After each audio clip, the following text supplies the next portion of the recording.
দর্শক, প্রফেসর ইউনূসের আমলে আদালতকে পর্যন্ত অবরুদ্ধ করে রাখা হয়েছিল, মানুষের জামিন আটকে দেওয়া হয়েছিল এবং সরকার থেকে প্রকাশ্যেই বলা হয়েছিল কার জামিন হবে কার জামিন হবে না। প্রকাশ্যে ঘোষণা দিয়ে ফেসবুকে স্ট্যাটাস দিয়ে জুলাই যোদ্ধার রিমান্ড বাতিল করে জামিনের ব্যবস্থা আইন উপদেষ্টাকে করতেও দেখেছিলাম। অর্থাৎ আদালতকে ব্যবহার করে যা ইচ্ছা তাই করে গেছে প্রফেসর ইউনূসের মেটিকুলাস সরকার। অবস্থার পরিবর্তন হয়েছে, নতুন সরকার ক্ষমতায় এসেছে। বিএনপি সরকার ক্ষমতায় আসার পরে পরিস্থিতি কিছুটা উন্নতি হয়েছে। আদালতের উপরে বর্তমান সরকারের হস্তক্ষেপের এখন পর্যন্ত তেমন কোনো দৃষ্টান্ত দেখা যায়নি এবং সেটা না হওয়ার কারণে বেশ কিছু ব্যাপারে আসামিদের জামিন পাওয়ার ঘটনা আমরা দেখছি। যদিও আইবি রহমানের মতো টপ নেতাদের জামিন বারবার নাকচ করে দেওয়ার ঘটনাও দেখেছি। কিন্তু সুখের খবর হচ্ছে যে কিছু কিছু ক্ষেত্রে আদালত স্বাধীনভাবে কাজ করছে, এরকমটা বোঝা যাচ্ছে। তেমনটাই এবার ঘটনা ঘটল। আওয়ামী লীগের সাবেক এক মন্ত্রী, বেশ গুরুত্বপূর্ণ মন্ত্রী, তাকে জামিন দিয়েছেন আদালত এবং সেটা নিম্ন আদালত। এটা কিন্তু একটা বড় ঘটনা যে নিম্ন আদালতে আওয়ামী লীগের মন্ত্রীকে জামিন দেয়া হলো। চলুন একটু জেনে দেখি এই ভিডিওতে আওয়ামী লীগের কোন মন্ত্রী জামিন পেলেন এবং কি কারণে তাকে জামিন দিলেন আদালত।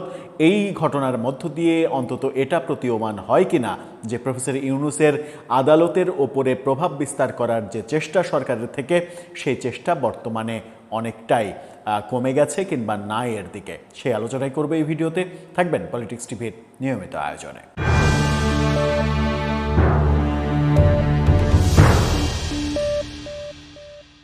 দর্শক, বলছিলাম আদালতে জামিনের ব্যাপার এবং আদালতের ওপরে সরকারের প্রভাব বিস্তার করা না করার ব্যাপার। তার আগে একটি মানবিক ব্যাপারে কথা বলতে চাই।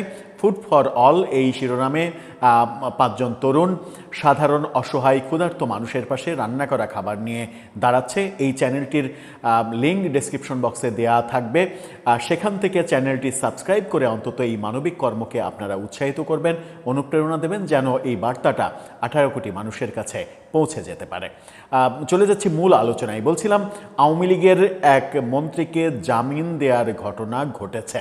নিম্ন আদালতে এই জামিনটা দেয়া হয়েছে। উচ্চ আদালতে জামিনের ঘটনা আমরা অনেকের ক্ষেত্রেই দেখেছি, কিন্তু নিম্ন আদালতে আওয়ামী লীগের ডাকসাইটের নেতার এবং আওয়ামী লীগের ডাকসাইটে মন্ত্রীর জামিন দেওয়ার ঘটনাটা কিন্তু প্রফেসর ইউনূসের শাসনামল শুরু থেকে এ পর্যন্ত এবারই প্রথম দেখা গেল। প্রফেসর ইউনূস যেভাবে আদালতের গতিপথ রুদ্ধ করার চেষ্টা করেছেন, আদালতকে প্রভাবিত করার চেষ্টা করেছেন, আদালতে মব তৈরি করার জন্য পৃষ্ঠপোষকতা দিয়েছেন, সেখান থেকে আমরা যদি একটু একটু করে বেরিয়ে আসতে পারি তাহলে সেটা দেশের জন্য একটা ভালো খবর। আমার দেশের শিরোনামটা দেখে নিতে পারেন। সেখানে বলা হচ্ছে যে হত্যা চেষ্টা মামলা, জামিন পেলেন সাবেক খাদ্যমন্ত্রী সাধন চন্দ্র মজুমদার। সাধন চন্দ্র মজুমদার আওয়ামী লীগের সাবেক খাদ্যমন্ত্রী, তাকে জামিন দেওয়া হয়েছে। কি বলছে আদালত?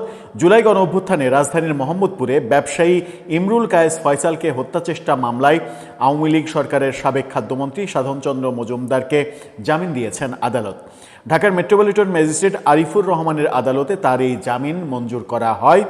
ডিএমপির প্রসিকিউশন বিভাগের উপ পুলিশ কমিশনার মিয়া মোহাম্মদ আশিস বিন হাসান এই তথ্য নিশ্চিত করেছেন গণমাধ্যমে। বলেছেন আসামি পক্ষের আইনজীবীরা তার জামিন চেয়ে শুনানি করেন, আদালত শুনানি শেষে তার জামিন মঞ্জুর করেন। মামলা সূত্রে জানা গেছে 2024 সালের 19 জুলাই মোহাম্মদপুর থানার বেড়িবাঁধ এলাকায় বৈষম্যবিরোধী ছাত্র আন্দোলনে অংশ নেন ব্যবসায়ী ইমরুল কায়েস ফয়সাল। এ সময় গুলিবিদ্ধ হন তিনি। গুরুতর আহত অবস্থায় তাকে ঢাকা মেডিকেল কলেজে ভর্তি করা হয়। চিকিৎসা শেষে ওই বছরের 26 সেপ্টেম্বর মোহাম্মদপুর থানায় হত্যা চেষ্টা মামলা দায়ের করা হয়। 2024 সালের 3রা অক্টোবর রাজধানীর বসুন্ধরা আবাসিক এলাকা থেকে সাধন চন্দ্র মজুমদারকে গ্রেপ্তার করে ঢাকা মহানগর পুলিশ গোয়েন্দা বিভাগ তাকে আদালতের মাধ্যমে কারাগারে প্রেরণ করে।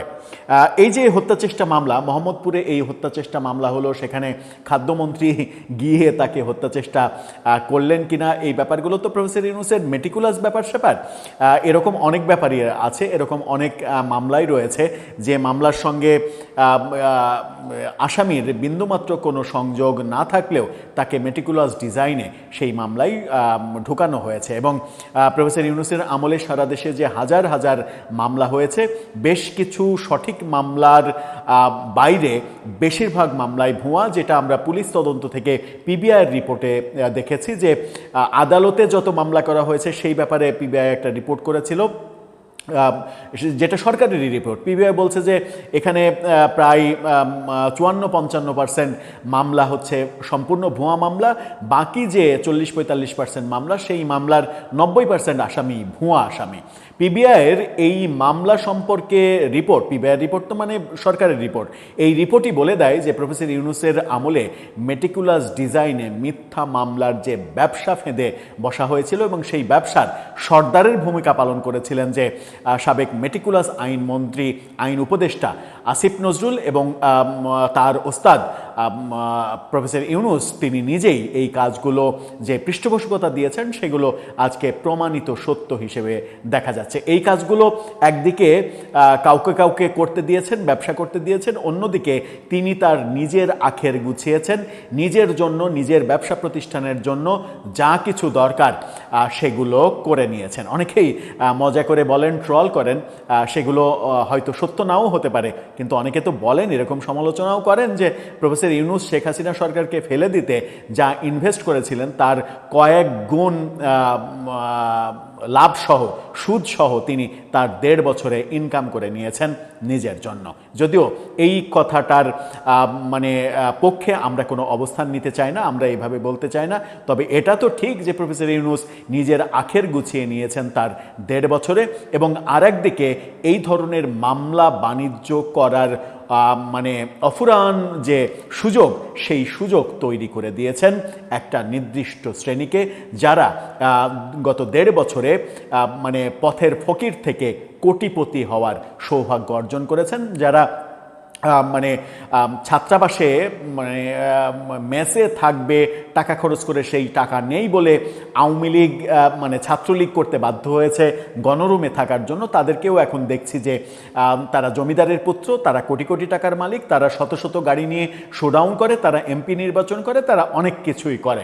এই ব্যাপারগুলো আমরা দেখেছি এবং এই ব্যাপারগুলো করার সুযোগ, মেটিকুলাস সুযোগ প্রফেসর ইউনূস করে দিয়েছিলেন।